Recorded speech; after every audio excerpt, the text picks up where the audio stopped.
So welcome to video number 5. We talked about creating to-do lists the right way in the past few videos.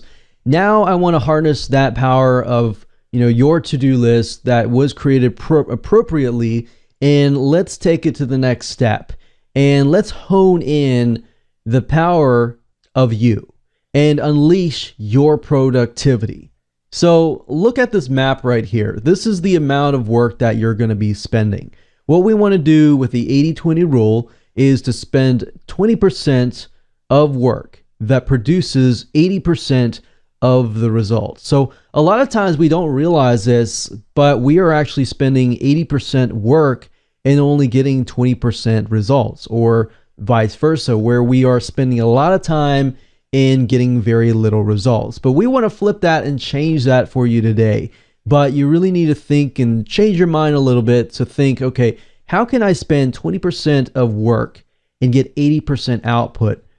Now, by thinking this way, you begin to realize that throughout your day, you might be spending your time on that non-urgent and not important tasks, which might be that 80%, and only getting like 20 or 10% or less. So by flipping that, that allows you to really think carefully about the tasks at hand. Which tasks are really impacting you for the good in the long term, and which tasks might be, you might complete it point A and be able to complete point B and C and D just by completing that point A. So that's what I really want you to begin to think. Now, in order to really make this impactful, you really need to know your peak energy hours. Now, what I mean by that is, how do you feel the most productive out of your whole day? Do you feel really productive in the mornings? Do you really feel productive maybe right before lunch and you feel tired after lunch? But then again, some other people, they might feel really productive right after lunch, maybe an hour later.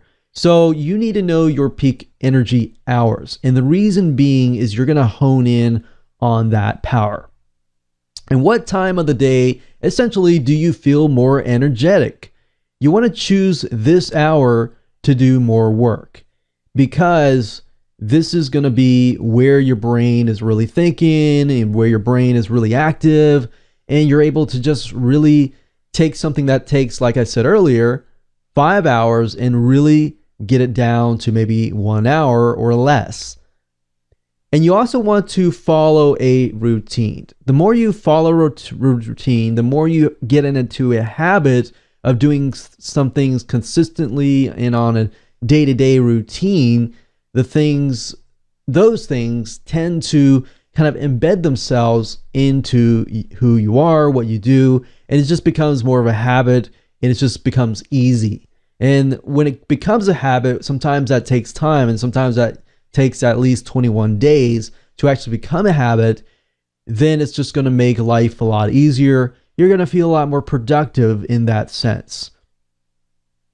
So if we think about massively productive people such as Stephen King, John Grisham, Thomas Edison, they all followed strict daily routines. And by doing that, they were able to hone in on that peak productivity hour. And if you think about it, it's kind of like you're running on a treadmill versus you're doing jumping jacks.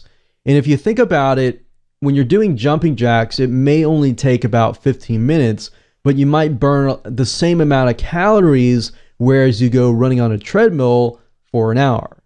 So that's why we need to think about, where is your peak energy spike?